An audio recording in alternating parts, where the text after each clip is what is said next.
وأزواجه وذرياته وسلم تسليما كثيرا كثيرا. أما بعد فأعوذ بالله من الشيطان الرجيم. بسم الله الرحمن الرحيم. إن الذين قالوا ربنا الله ثم استقاموا تتنزل عليهم الملائكة ألا تخافوا ولا تحزنوا وأبشروا بالجنة التي كنتم توعدون. نحن أولياؤكم في الحياة الدنيا وفي الآخرة ولكم فيها ما تشتهي أنفسكم.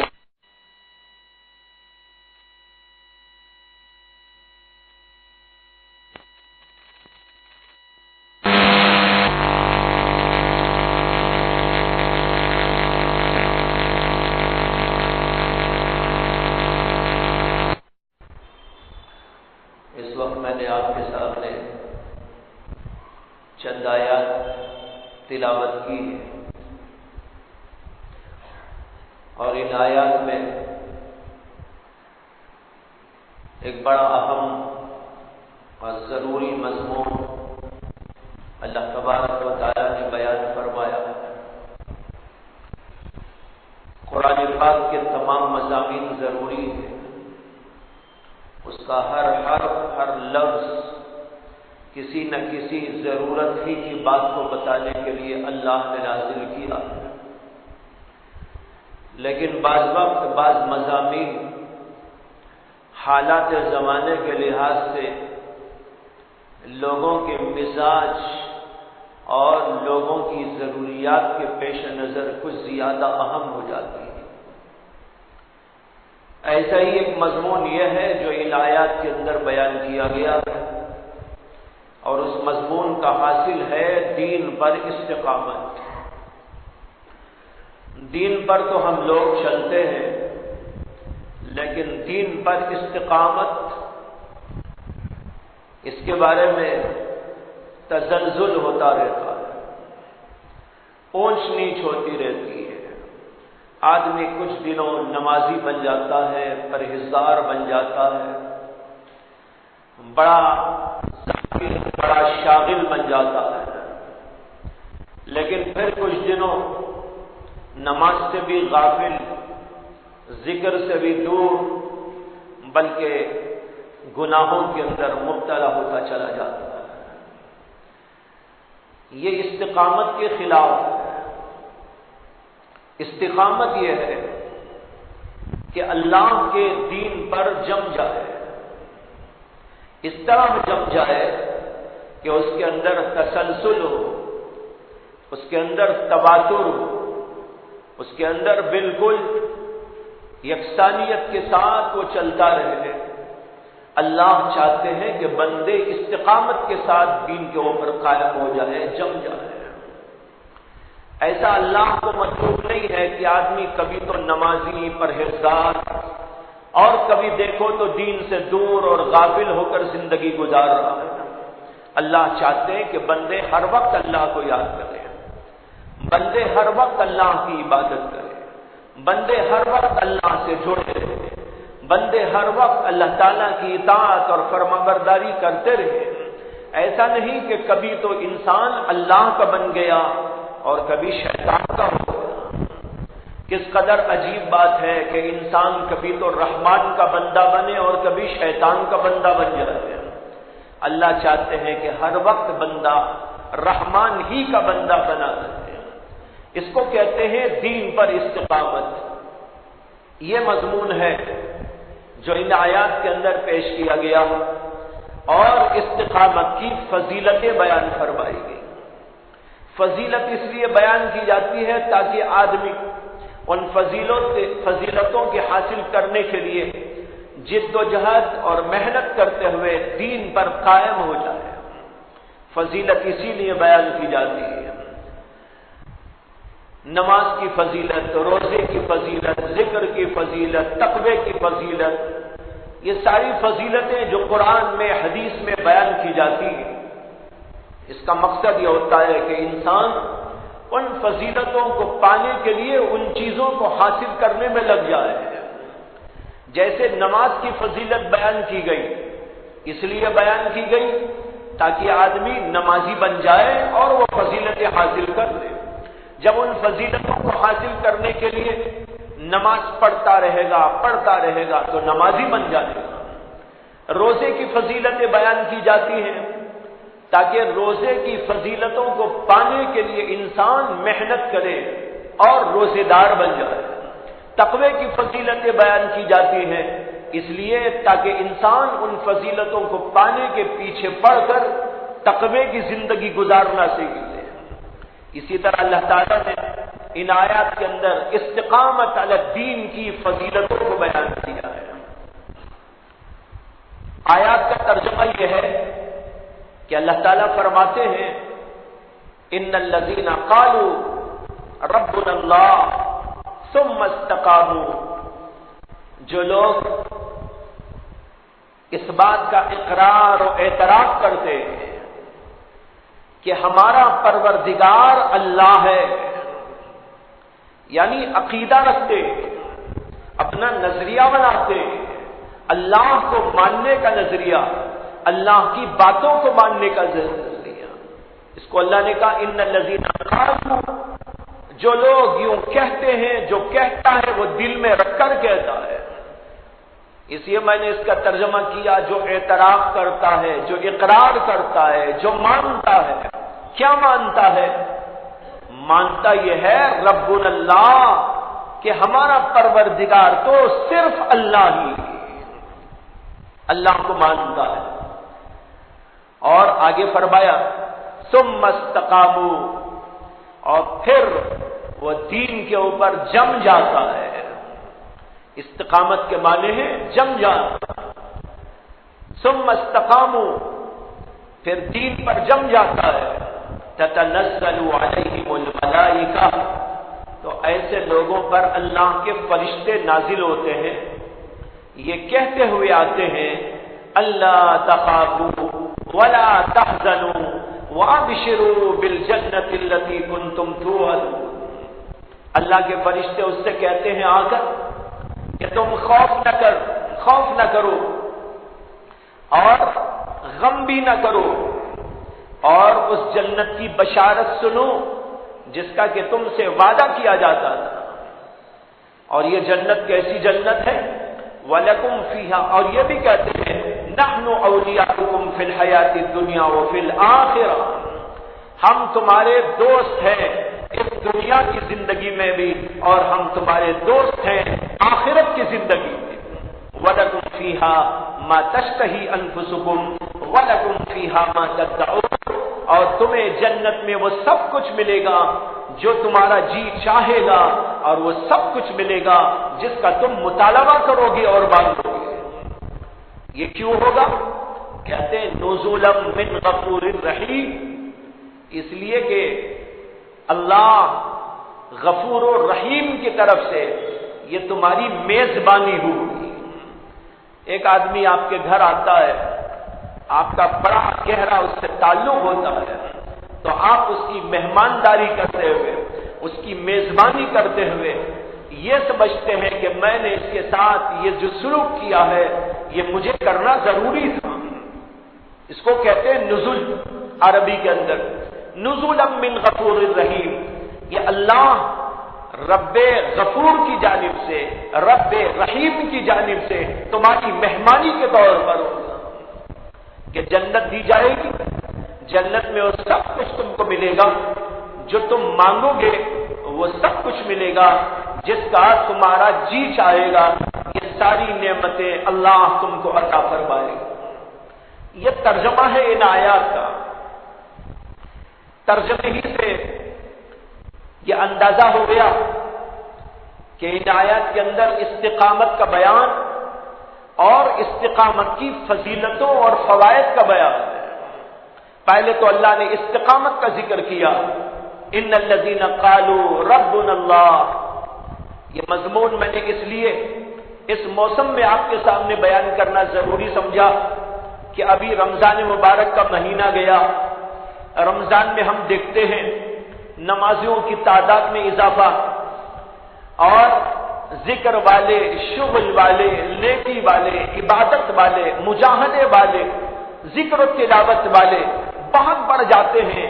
مسجدوں کے اندر جگہ میسر نہیں رہتی، لیکن جو ہی رمضان ختم ہوتا ہے تو اس کے بعد یہ دیکھا جاتا ہے کہ پھر جیسے پہلی صورتحال تھی وہی صورت لوٹ آئی۔ کہاں چلے گئے نمازی معلوم نہیں، کہاں چلے گئے وہ ذاکرین و شاغلین معلوم نہیں، کہاں چلے گئے وہ اللہ کو یاد کرنے والے پتہ نہیں، کہاں چلے گئے وہ مسجدوں میں آنے والے ان کا کوئی عطا پتہ نہیں۔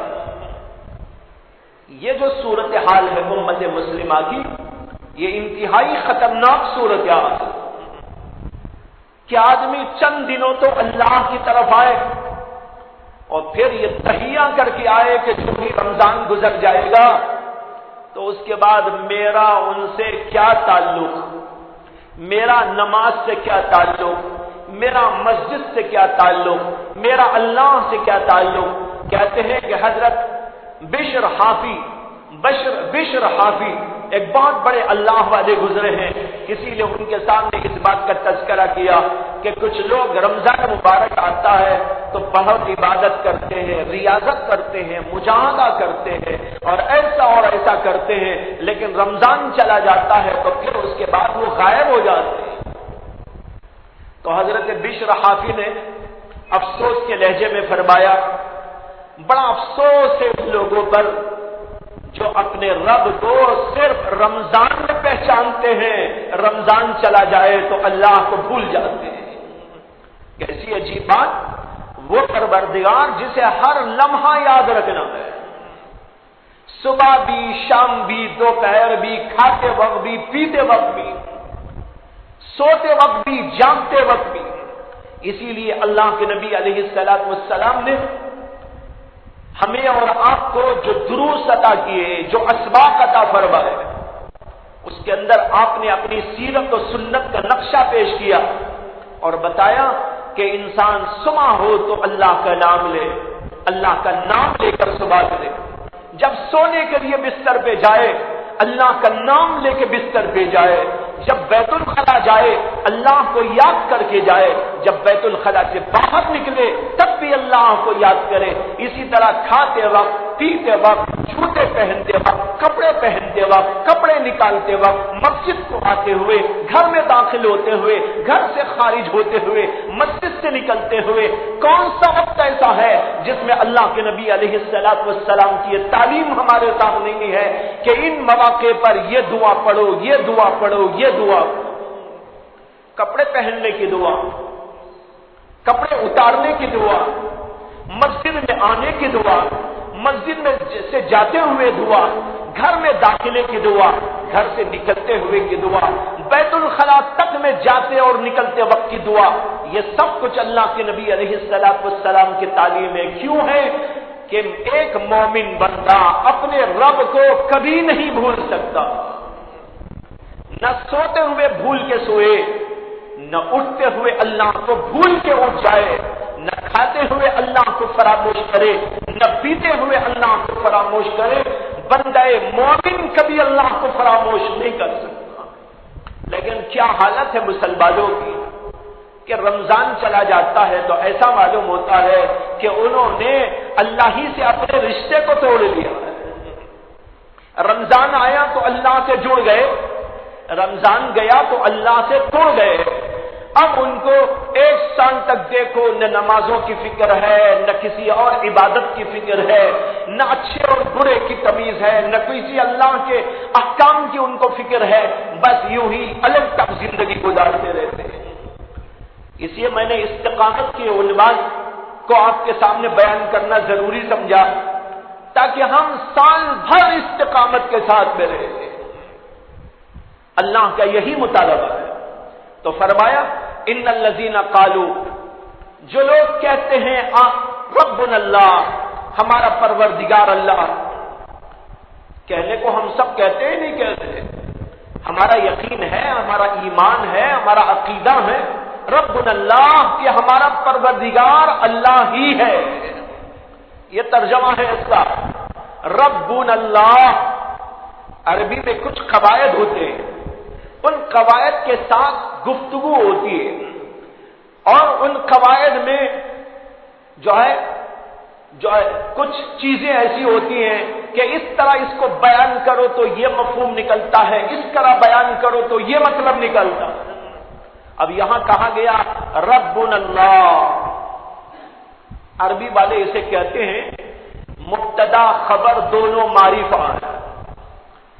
عوام کو تو نہیں سمجھا سکتا، لیکن آپ کو اتنا اندازہ ہوگا کہ یہ ترجمہ جو کیا جا رہا ہے اس کا یہی ترجمہ ہے. تو کہتے ہیں کہ جب مبتدا بھی خبر دونوں معرفہ بن کے آتے ہیں تو حصر کا فائدہ ہوتا ہے. اب اس لیے ربنا اللہ کا ترجمہ یہ نہیں ہوگا ہمارا پروردگار اللہ ہے، بلکہ اس کا ترجمہ ہوگا ہمارا پروردگار اللہ ہی ہے، کوئی اور نہیں. کسی اور کو میں خدا نہیں مانتا، کسی اور کو میں اپنا معبود نہیں مانتا، کسی اور کو میں میرا پروردگار نہیں مانتا. میرا پروردگار تو اللہ ہی ہے، زمین کا بنانے والا، آسمان کا پیدا کرنے والا، سورج چاند کا بنانے والا، اس پورے نظام کائنات کا چلانے والا. سوائے اللہ کے کون ہے؟ اللہ ہی ہے جو اس پوری کائنات کو بنانے والا بھی ہے اور چلانے والا بھی. قرآن پاک میں اللہ نے بیان کیا ہے کہ حضرت سیدنا موسیٰ علیہ السلام جب فرعون کے پاس بھیجے گئے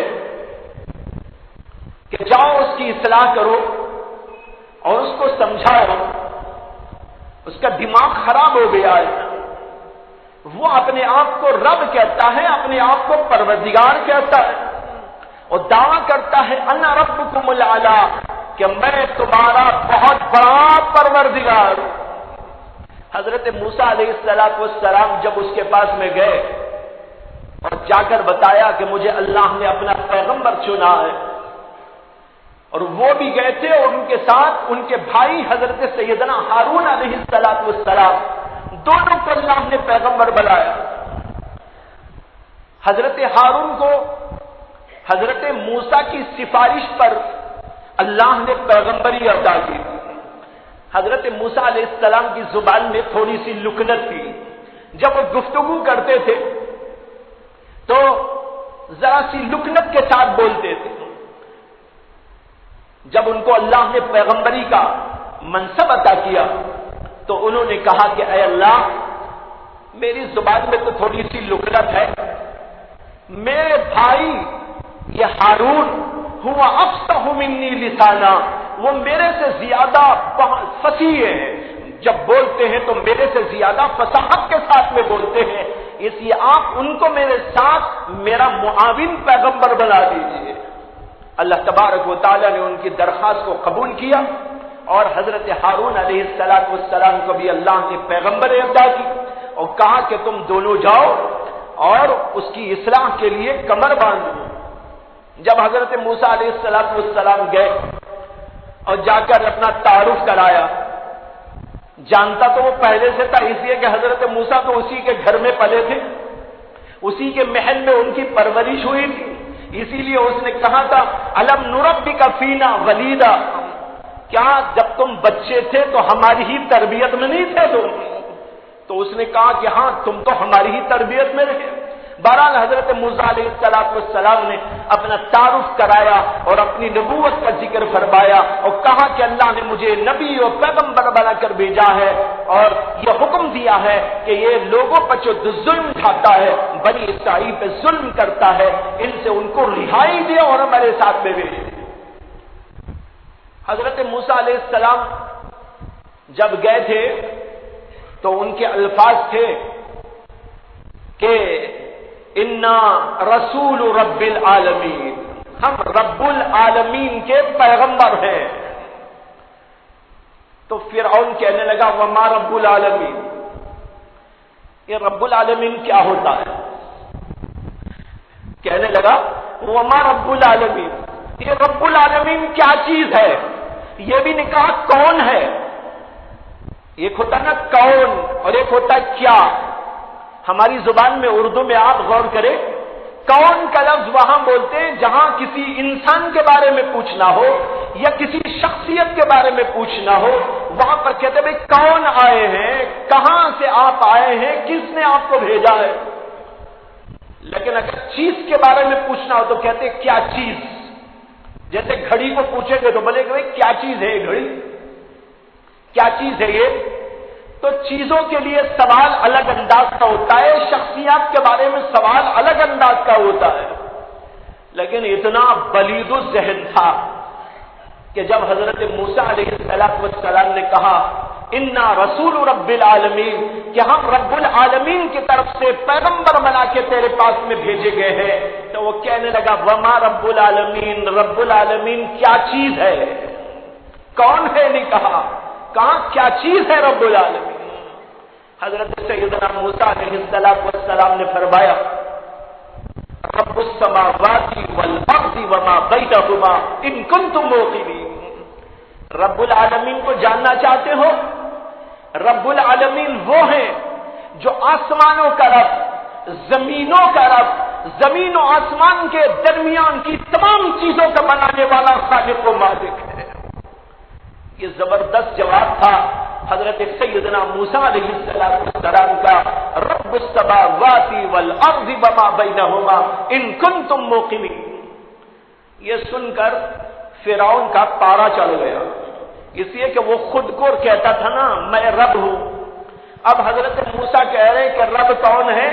رب وہ ہے جو زمین بنانے والا، رب وہ ہے جو آسمان پیدا کرنے والا، رب وہ ہے جو آسمان و زمین کی ساری مخلوقات کو بنانے والا۔ اب دیکھ لے کہ رب العالمین کی تعریف تیرے اوپر صادق بھی آتی ہے کہ نہیں آتی، تو نے کیا پیدا کیا؟ جب یہ کہا تو اس کا پارا چڑھ گیا، اور جو اطراف و جوادم میں اس کے لوگ بیٹھے ہوئے تھے حواری، ان کو دیکھ کر کہنے لگا کہ جو ہے الا تسمعون، ارے سنتے نہیں ہو یہ کیا بول رہا ہے، یہ دیکھو کیا بول رہا ہے، عجیب و غریب بات بتا رہا ہے۔ رب العالمین تو میں ہوں، میں میں پروردگار ہوں، اور یہ کہہ رہا ہے زمین کا بنانے والا، آسمان کا بنانے والا، ان کا اور ان کا بنانے والا۔ تو کہنے لگا الا تسمعون، سنتے نہیں ہو کیا بول رہے ہیں۔ لیکن حضرت موسیٰ رکے نہیں، وہ بیچ میں بولا۔ حضرت موسیٰ علیہ السلام بات کو آگے بڑھاتے کہنے لگے ربکم ورب آبائکم الاولین، زمین و آسمان کا تو ہے ہی پروردگار۔ انہوں نے کہا تمہارا بھی رب ہے، تمہارے آبا و اجداد کا بھی وہی رب ہے، تجھ کو بھی اسی نے پیدا کیا ہے، تیرے ماں باپ کو بھی اسی نے پیدا کیا ہے، ساری مخلوقات کو اسی نے پیدا کیا ہے۔ ربکم رب آبائکم الاولین۔ اب یہ سن کے اس کا پارا تو اور چڑھ گیا، اس لیے کہ وہ زمین آسمان کا رب بولے تبھی پارا اس کا چڑھ گیا۔ اب یہاں موسیٰ کہہ رہے ربکم، تیرا رب، تیرے آبا و اجداد کا رب، تیرے باپ کا رب، تیری ماں کا رب، تیری سارے خاندان والوں کا رب، ہر انسان کا پروردگار وہی۔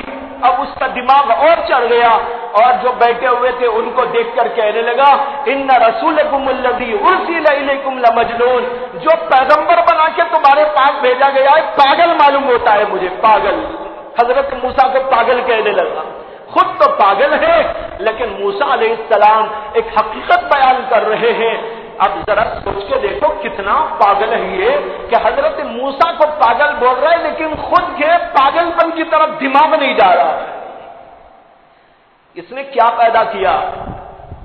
ایک ناخن نہیں بنا سکتا، ایک مچھر نہیں بنا سکتا، ایک پر نہیں بنا سکتا، ایک تنکا نہیں بنا سکتا، اور دعویٰ کر رہا ہے نا ربکم الآنا، اور حضرت موسیٰ علیہ السلام اس کو بتا رہے رب العالمین وہ ہوتا ہے جو زمین بنانے والا، آسمان پیدا کرنے والا، مخلوق کے درمیانی ساری چیزوں کو پیدا کرنے والا، تیرا بھی اور تیرے آبا و اجداد کا پروردگار، اس کو پروردگار کہتے ہیں۔ اس پر بھڑک کے وہ کہنے لگا یہ تو مجنون معلوم ہوتا ہے۔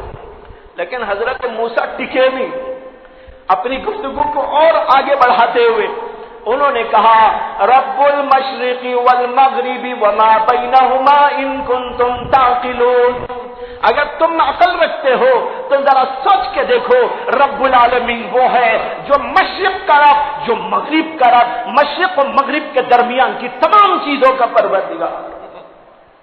مشرق کا رب کون؟ مغرب کو بنانے والا کون؟ اس کے مابین کی ساری چیزوں کو پیدا کرنے والا کون؟ یہ وہی پروردگار ہے جس کا نام ہے رب العالمین۔ یہ حضرت موسیٰ کا قصہ آیا ہے قرآن پاک کے اندر۔ اس پر وہ کہنے لگا کہ اگر تم نے میرے سوا کسی اور کو پروردگار مانا، خدا مانا، تو میں تم کو قید خانے میں ڈال دوں گا۔ لئن اتخذت الہا غیری لأجعلنک من المسجونین، اگر میرے سوا کسی اور کو رب مانتے ہو تو تم کو میں قید میں ڈال دوں گا۔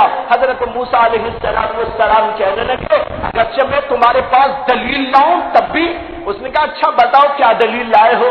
حضرت موسیٰ علیہ السلام کے پاس میں معجزہ تھا، اللہ نے ان کو عطا کیا تھا۔ معجزہ یہ تھا کہ ان کے ہاتھ میں لاٹھی تھی، حضرت موسیٰ نے لاٹھی جو ڈالی ایک بہت بڑا اژدھا بن گیا۔ بعض روایتوں میں آتا ہے کہ اتنا بڑا اژدھا بن گیا کہ جب اس نے منہ کھولا تو فرعون کو ایسا معلوم ہوا کہ اس کا پورا محل اس کے منہ میں چلا جائے۔ اس نے اتنا بڑا منہ کھولا کہ فرعون دیکھنے لگا اور اس کو محسوس ہوا کہ اگر یہ پورا محل اس کے منہ میں ڈال دو تو چلا جائے۔ اس میں کوئی تعجب نہیں ہے، یہ تو معجزانہ اللہ نے پیدا کیا تھا، اور بغیر معجزے کے جو عام طور پر بھی دنیا میں بڑے بڑے اژدھے پائے جاتے ہیں، ان میں کیسے کیسے اژدھے دنیا میں موجود ہیں۔ ابھی خبر آئی تھی کسی علاقے کی کہ ایک عورت کو سانپ نے نگل لیا، سانپ نے نگل لیا انڈونیشیا میں۔ ابھی قریب کی بات ہے، اسی ہفتے کی بات، کہ ایک عورت گئی تھی کام کاج کرنے کے لیے اور وہاں پر ایک اژدھے نے اس کو نگل لیا۔ گھر والے پریشان تھے کہ کہاں گئی کہاں گئی کہاں گئی۔ جب تلاش کرنے کے لیے نکلے تو وہ اژدھا پڑا ہوا نظر آیا اور بالکل مست تھا کہ ہلنے کے بھی قابل نہیں تھا۔ اس کو پکڑ کے لائے اور پھر اس کو چیرا تو اس کے اندر سے وہ عورت نکل گئی۔ اللہ نے بہت بڑے اژدھے دنیا میں پیدا کیے۔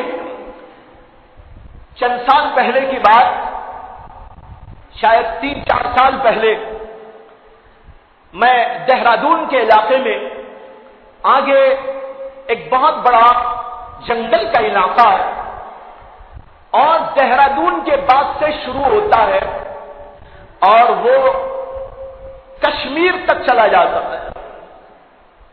بہت بڑا جنگل جہاں پر ہر قسم کے درندے رہتے ہیں، شیر بھی، ہاتھی بھی، باغ بھی، ریچھ بھی، سب۔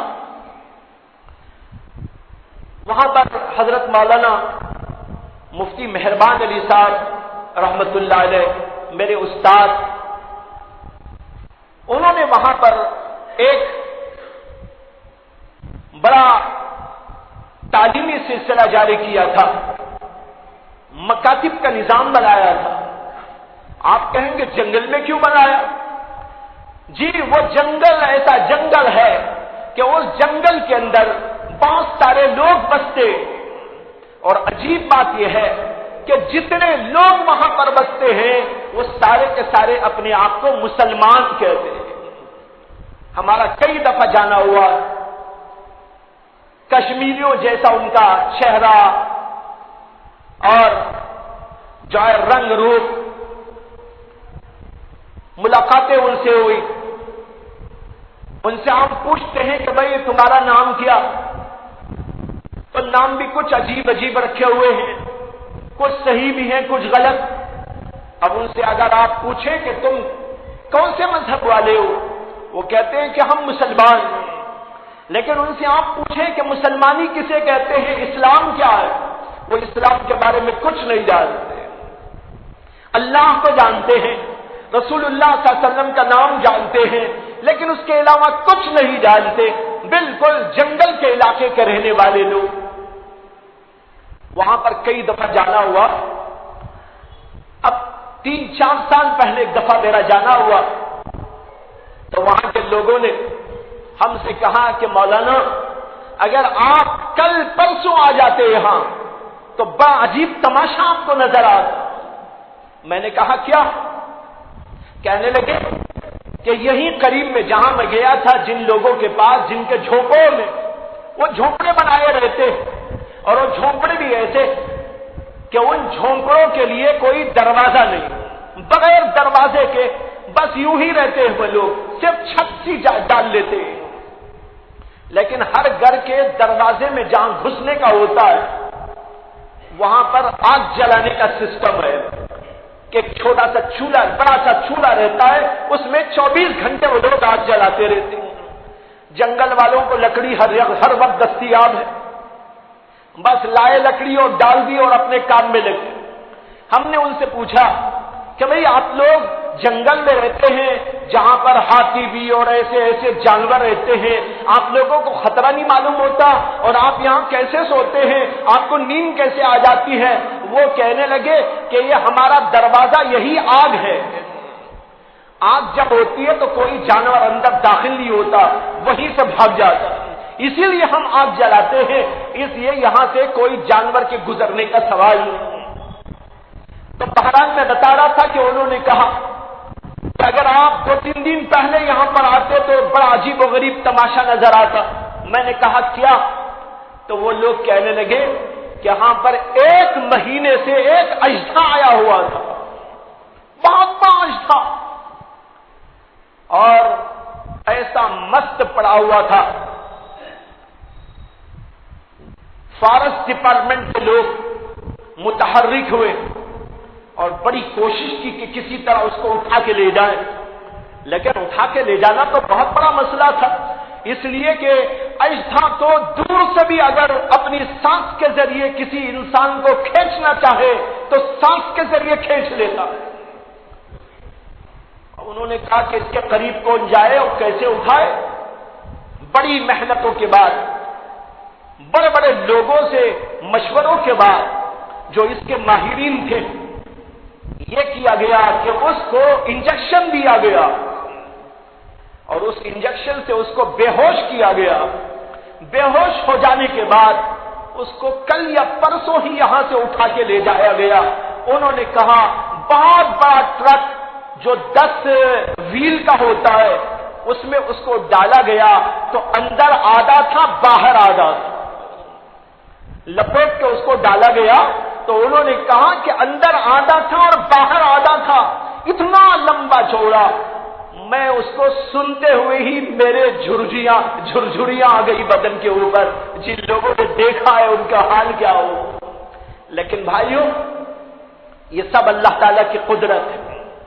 جب اللہ نے دنیا میں ایسی ایسی چیزیں پیدا کر رکھی تو سوچئے کہ حضرت موسیٰ علیہ السلام کا معجزہ جو ان کو اسی لیے دیا گیا تاکہ لوگوں کو عبرت دکھائی جائے، وہاں پر اگر ایسا ہوا تو اس میں تعجب کی کیا بات؟ میں بتا یہ رہا تھا کہ پروردگار وہ ہوتا ہے، یہ یقین حضرت موسیٰ علیہ السلام اس کے اندر پیدا کرنا چاہ رہے تھے۔ ماشاءاللہ ہم سب کو یقین ہے ربنا اللہ، ہمارا پروردگار تو اللہ ہی ہے۔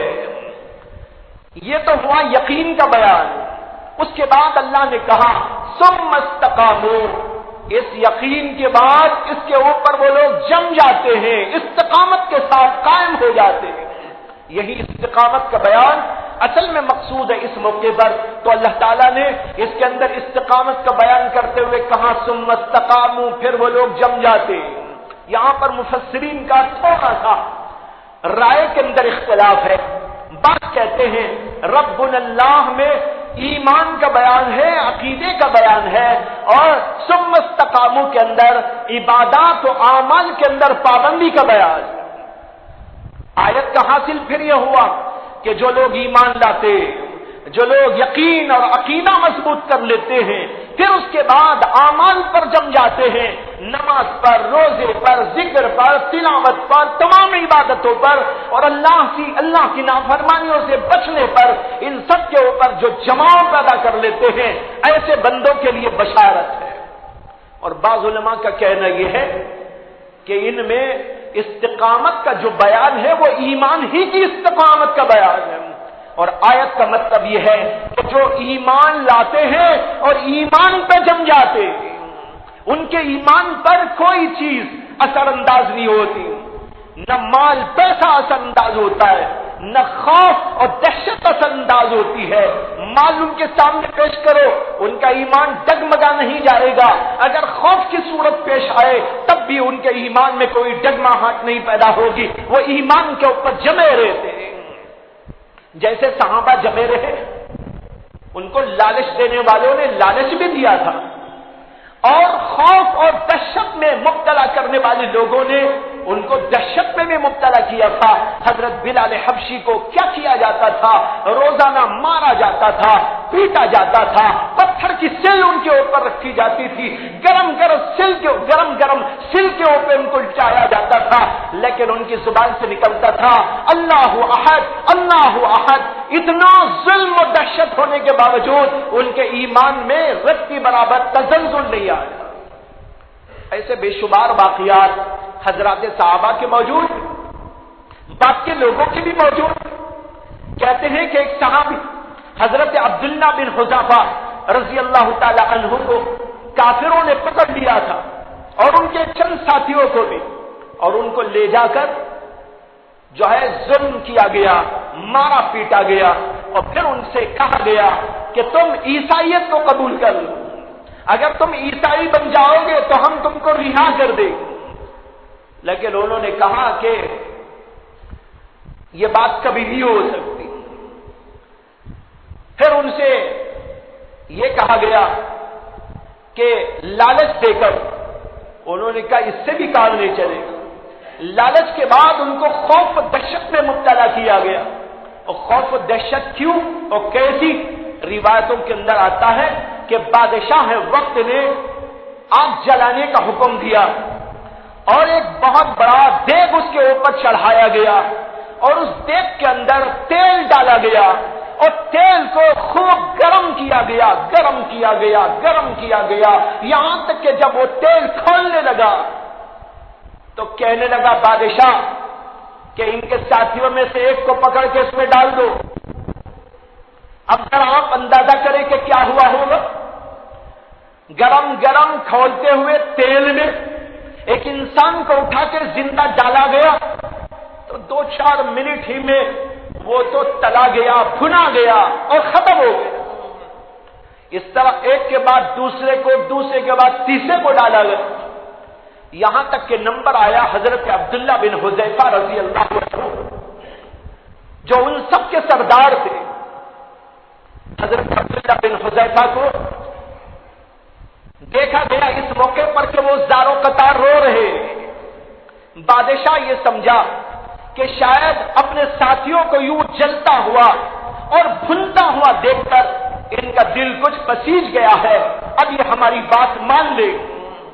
اس لیے کہا بھائی رونے کی کیا بات ہے، ہماری بات مان لو، تم کو چھٹی کر دیں اور انعام کے ساتھ، اعزاز کے ساتھ تم کو واپس کرے۔ حضرت عبداللہ بن حذیفہ کہنے لگے میں اس لیے نہیں رو رہا ہوں کہ میرے ساتھیوں کو اس طریقے پر جلا دیا گیا، میرے ساتھیوں کو اس طریقے پر بھون دیا گیا، میں اس لیے ڈر کے نہیں رو رہا ہوں، بلکہ میرا رونا ایک دوسری وجہ سے ہے۔ بادشاہ نے کہا کیا ہے دوسری وجہ؟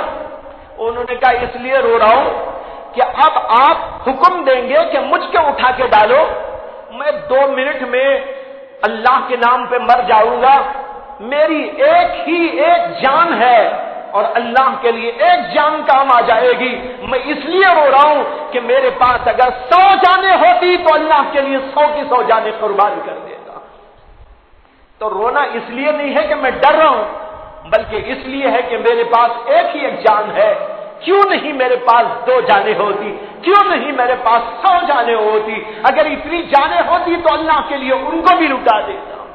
ایسے بے شمار واقعات ہیں جنہوں نے دین کے اوپر استقامت کے ساتھ زندگی یوں گزاری کہ کبھی کسی چیز نے ان کے اندر کوئی جنبش اور تزلزل نہیں پیدا کیا۔ اللہ کے نبی صلی اللہ علیہ وسلم کی خدمت اقدس ایک موقع پر سرداران قریش نے اپنے ایک قاصد کو بھیجا تھا کہ جاؤ اور ان سے یعنی محمد صلی اللہ علیہ وسلم سے یوں کہنا کہ اگر تم مال چاہتے ہو تو ہم مال کا انبار تمہارے لیے جمع کر دیں گے، اگر تم عیش کی زندگی گزارنا چاہتے ہو تو ہم سارا سامان تمہارے لیے یہاں جمع کر دیں گے، فراہم کر دیں گے، اور اگر تم یہ چاہتے ہو کہ تم یہاں کے حاکم بن جاؤ تو ہم تمہیں اپنا بادشاہ تسلیم کر لیں گے، تمہیں جو چاہے ہم تیار ہیں اس کے لیے، لیکن یہ ایک اللہ والی بات اور اس کی صدا کو بھلا دو اور ختم کر دو، یہ تمہارے دین کو اٹھاؤ لپیٹ کر رکھ دو، اگر تم نے اس دین کو چھوڑ کر ہمارے ساتھ ہم آہنگی پیدا کر لی تو ہم تمہیں اپنا بادشاہ بنانے بھی تیار، مال دولت کے انبار تمہارے لیے فراہم کرنے بھی تیار، عیش و عشرت کے سارے سامان بھی جمع کرنے کے لیے تیار۔ پہنچ گیا قاصد محمد عربی صلی اللہ علیہ وسلم کی خدمت اقدس میں، اور وہ سمجھا کہ آج تو کوئی بات بن ہی جائے گی، اتنا بڑا لالچ، حکومت کا لالچ تو ایسا ہوتا ہے کہ بڑے بڑے لوگ جگمگا جاتے۔ اس نے کہا کہ حکومت کا لالچ دوں گا، مال کا لالچ دوں گا، جائیداد کا لالچ دوں گا، عیش و عشرت کے سامان کا لالچ دوں گا، اب بات کیا نہیں رہے گی، سب ہو جائے گا۔ پہنچا اللہ کے نبی علیہ السلام کی خدمت اقدس میں اور جا کر کہا کہ میں سرداران قریش کی طرف سے آپ کی خدمت میں آیا ہوں اور ان کا ایک پیغام لایا ہوں۔ آپ نے کہا کیا پیغام؟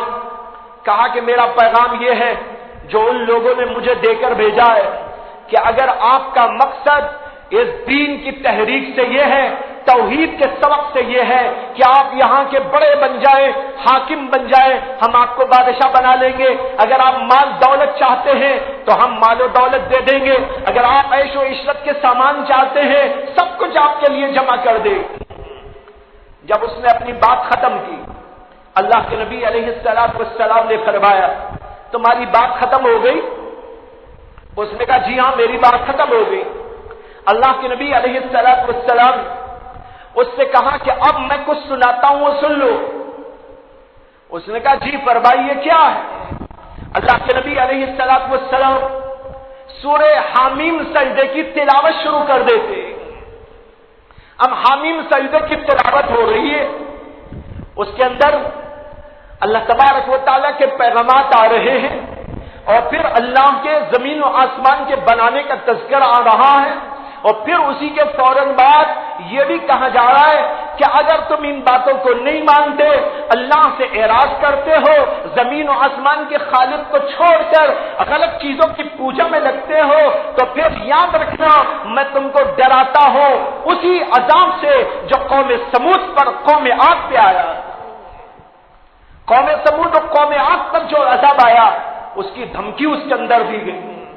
جب اللہ کے نبی علیہ السلام ان آیات تک پہنچتے ہیں تو وہ کہتا ہے کہ اے محمد بس کرو، اگر اور کچھ آپ نے پڑھ لیا تو میرا تو سینہ پھٹ جائے گا۔ قرآن کے اندر وہ تاثیر ہے، قرآن کے اندر وہ بلاغت اور فصاحت اور مضامین کی صداقت موجود ہے، مضامین میں حقانیت موجود ہے، اور اسی تاثیر جو دل کے اوپر اثر کرتی ہے وہ سن کے کہنے لگا اے محمد بس کرو، اگر مزید آپ نے کچھ پڑھا تو میرا تو سینہ پھٹ جائے۔ اس کے بعد وہاں سے چلا آیا اور اپنے گھر گیا اور 3 دن تک کسی کو نظر نہیں آیا۔ یہاں پر وہ لوگ منتظر ہیں، سرداران قریش جن میں ابو جہل بھی ہے، ابو لہب بھی ہے، اور بھی ایسے گرو گھنٹال وہاں موجود ہیں، انتظار میں بیٹھے ہیں کہ اب آئے گا وہ آدمی، اب آئے گا اور پیغام لے کے آئے گا، لیکن جو ہے پہلا دن گزر گیا وہ نظر ہی نہیں آیا۔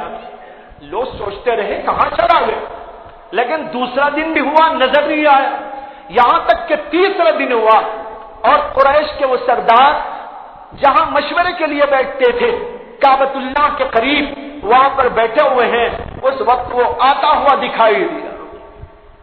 ابو جہل دور ہی سے دیکھ کے کہنے لگا بھائی میرا خیال ہے جس چہرے سے یہاں سے گیا تھا یہ اس چہرے سے واپس نہیں آ رہا ہے، جس چہرے سے یہاں سے گیا تھا اس چہرے سے واپس نہیں آ رہا ہے، اس لیے ایسا لگتا ہے کہ یہ بھی محمد سے متاثر ہو گیا۔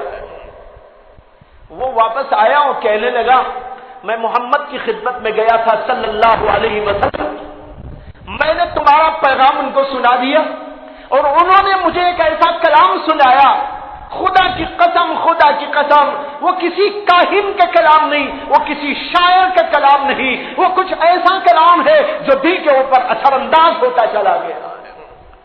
ابو جہل کہنے لگا دیکھا میں نے کہا نہیں تھا کہ جس چہرے سے گیا ہے کہ اس چہرے سے واپس نہیں آ رہا ہے۔ تو بھائیو بتانے یہ اللہ کے نبی علیہ السلام کو اتنا بڑا لالچ دیا گیا لیکن اللہ کے نبی علیہ السلام ڈگمگا نہیں گئے۔ تو لالچ کے ذریعے، خوف کے ذریعے، کچھ اور چیزوں کے ذریعے یہ انسان کو ڈگمگاہٹ میں مبتلا کرنے کی کوششیں ہوتی ہیں۔ آج کا زمانہ خاص طور پر اور ہمارے ہندوستان کے حالات کے اندر خاص طور پر اس بات کی بڑی ضرورت ہے کہ اس طرف ہم توجہ دیں کہ ہم بھی ہمارے بچے ایمان کے اوپر مضبوط قائم ہو جائیں۔ دنیا کا کوئی لالچ ان کے پائے استقامت میں جنبش پیدا نہ کر سکے، کوئی خوف اور دہشت ان کے استقامت کے پائے میں رت کے برابر کمزوری نہ لا سکے۔ آج اس بات کی بڑی سخت ترین ضرورت ہے، بڑی محنتیں ہو رہی ہے، ہندوؤں کی محنتیں، حکومت کی محنتیں اور مختلف تحریکوں کی اور انجمنوں کی محنتیں، اس بات کے لیے یہ لوگ پوری طرح لگے ہوئے ہیں کسی طرح مسلمانوں کو بے دین بنا دو، کبھی کوئی مسئلہ اٹھاتے ہیں کبھی کوئی مسئلہ اٹھاتے ہیں اور لوگوں کو اس طرف سے یعنی دین کی طرف سے ہٹانے کی کوشش میں لگ جاتے ہیں۔ اور آج سب سے بڑی ان کی تحریک ہماری اسکولوں سے جاری ہے۔ اسکولوں میں کہیں وندے ماترم کا مسئلہ اور کہیں سوریہ نمسکار کا مسئلہ اور کبھی جو ہے ہندوستان کو جو ہے اپنی ماتا کہنے کا مسئلہ، مختلف قسم کے مسائل بچوں کے ذہنوں میں ڈالے جاتے ہیں اور ان کو بے دین بنانے کی کوشش ہوتی ہے۔ ضرورت اس بات کی ہے کہ مسلمان موجودہ دور کے اندر ایسی حکمت عملی اختیار کرے کہ ہمارے بچے اسکول میں جائیں، دنیا کی تعلیم حاصل کریں، لیکن ان کے ساتھ ایک ایسا دین کا ماحول ہو اور دین کی تعلیم ان کے پاس موجود ہو جس سے کہ ان کی استقامت کے اندر رت کے برابر جنبش نہ پیدا ہو سکے۔ یہ کب ہو سکتا ہے؟ اس کے لیے دو باتوں کی ضرورت ہے، ایک دین کی تعلیم کی ضرورت اور دوسرے دینی ماحول کی ضرورت۔ دین کی تعلیم بھی ہو اور دینی ماحول بھی ہو، جب دونوں چیزیں کسی کو میسر آتی ہے تو پھر اس کا نتیجہ ہوتا ہے کہ آدمی کے اندر استقامت پیدا ہو جاتی ہے۔ اور اگر یہ چیزیں موجود نہیں، دین کا علم ہی موجود نہیں، بچہ اسکول کو جا رہا ہے، کہاں پڑھ رہا ہے؟ فلاں اسکول میں پڑھتا ہے، بہت بڑی اسکول میں پڑھتا ہے، بہت نامور اسکول میں پڑھتا ہے، جہاں کا ڈونیشن لاکھوں میں جاتا ہے، جہاں پر ایسا اور ایسا اور ایسا اور ایسا تعلیم کا ماحول ہے۔ بھائیو یہ سب کچھ موجود ہے، لیکن یہ بھی سوچ لیجئے کہ آپ کا بچہ اس بڑی سے بڑی اسکول میں جانے کے بعد اپنے دین کو بھی بچانے میں کامیاب ہو سکتا ہے کہ نہیں ہو سکتا؟ آپ نے اس کے دین کو بچانے کی کیا فکر کی؟ اس کو کیا آپ نے ایسا ماحول دیا؟ آپ نے اس کو ایسا علم دیا؟ آپ نے اس کو قرآن اتنا پڑھا دیا؟ قرآن کے مضامین کیا آپ نے اس کو پڑھا دیے اور اس قدر اس کے اندر چستی دین کی پیدا کر دی کہ وہ اس طرح کے غلط ماحول سے متاثر نہ ہو؟ بڑا مشکل ہے۔ وقت ہو گیا ورنہ میں آپ کو ایک عجیب قصہ سناتا، مختصر سناتا ہوں۔ آپ نے سنا ہوگا مولانا عبد الماجد دریابادی کا نام، بہت پڑھے لکھے آدمی تھے، اسکولوں میں پڑھے، کالجوں میں پڑھے، ڈگریاں حاصل کی، بہت اونچے منصبوں پر۔ ایک دور انہوں نے اپنا لکھا، ان کی آپ بیتی موجود ہے، یعنی خود انہوں نے اپنے حالات زندگی کو اس کے اندر لکھا ہے۔ اس آپ بیتی کے اندر انہوں نے اپنی تاریخ لکھتے ہوئے حیرت انگیز یہ انکشاف کیا ہے کہ میں اسکولوں کالجوں کا دل دادا، وہاں سے پڑھنے کے بعد فلسفے کا بڑا شوقین تھا، جو بھی کتاب فلسفے کی آتی اس کو پڑھنے کے لیے دل بے چین ہوتا، فلسفے کی کتابیں ادھر سے ادھر سے منگا کے پڑھا کرتا تھا۔ کہتے ہیں کہ ایک کتاب شائع ہوئی، ایک انگریز کی لکھی ہوئی تھی، اس کو میں نے منگوایا اور اس کو پڑھا۔ کتاب تو ہے فلسفے کے عنوان پر، فلسفی کے عنوان پر، اس کا دین کے مسئلے سے یا کسی مذہب کے مسئلے سے کوئی تعلق نہیں ہے، ایک عام کتاب ہے، ایک سائنس کی کتاب ہے، ایک دنیاوی علم کی کتاب ہے۔ کہتے ہیں کہ میں نے اس کو پڑھا، ساری کتاب پڑھ کر جب اس کے آخری صفحے پہ پہنچا تو آخری صفحے پر ایک عجیب و غریب یہ بات دیکھنے میں آئی، وہاں ایک تصویر نظر آئی۔ کہتے ہیں کہ میں نے دیکھا تصویر کیا ہے، تو نیچے لکھا ہوا تھا یہ اسلام کے پیغمبر محمد کی تصویر ہے۔ کیا لکھا ہوا تھا؟ یہ اسلام کے پیغمبر محمد کی تصویر ہے۔ کہتے ہیں کہ نیچے میں نے دیکھا، دیکھنے کے بعد تصویر کو دیکھنے لگا۔ جب تصویر کو دیکھا تو تصویر کی صورت ایسی بنائی تھی جیسے کسی خونخوار آدمی کی تصویر ہوتی ہے، بالکل چہرے پر جو ہے جھریاں پڑی ہوئی ہے اور سختی کا مظاہرہ ہو رہا ہے، تلوار یوں سوچ کے کھڑے ہوئے ہیں، ایسا لگتا ہے کہ جو سامنے آئے گا بس اس کو قتل کر دیں گے۔ اس طرح کی تصویر بنا کے وہاں پر رکھی ہوئی ہے۔ کتاب ہے فلسفے کی، کسی مذہب کی بات نہیں، نہ اسلام کی بات، نہ کسی اور مذہب کے سلسلے کی کوئی بات، لیکن بس اس نے یہ کیا، یہ چال بازی تھی، یہ مکاری تھی، یہ عیاری تھی، اسلام کے خلاف ایک سازش تھی۔ اس نے پوری کتاب لکھی اور آخر میں یہ تصویر ڈال کے صرف اتنا لکھ دیا یہ پیغمبر اسلام محمد کی تصویر ہے۔ مولانا عبد الماجد دریابادی جیسا پڑھا لکھا عقل مند انسان، فلسفے کا دل دادا، یہ کہتا ہے کہ اس تصویر کو دیکھنے کے بعد سب سے پہلا اثر میرے قلب پر جو پڑا وہ یہ تھا کہ مجھے محمد سے نفرت پیدا ہو گئی۔ لا حول ولا قوت الا باللہ۔ کیا لکھتے ہیں؟ سب سے پہلا اثر جو پیدا ہوا یہ کہ میرے دل میں محمد صلی اللہ علیہ وسلم سے نفرت پیدا ہو گئی اور پھر میں نے اسلام کو چھوڑ دیا، لات مار دیا اور کہا کہ ایسا اسلام کیا اسلام ہے، اسلام سے دور ہوتے چلے گئے اور کئی سالوں تک دہریہ اور کئی سالوں تک ملحد بنے رہے۔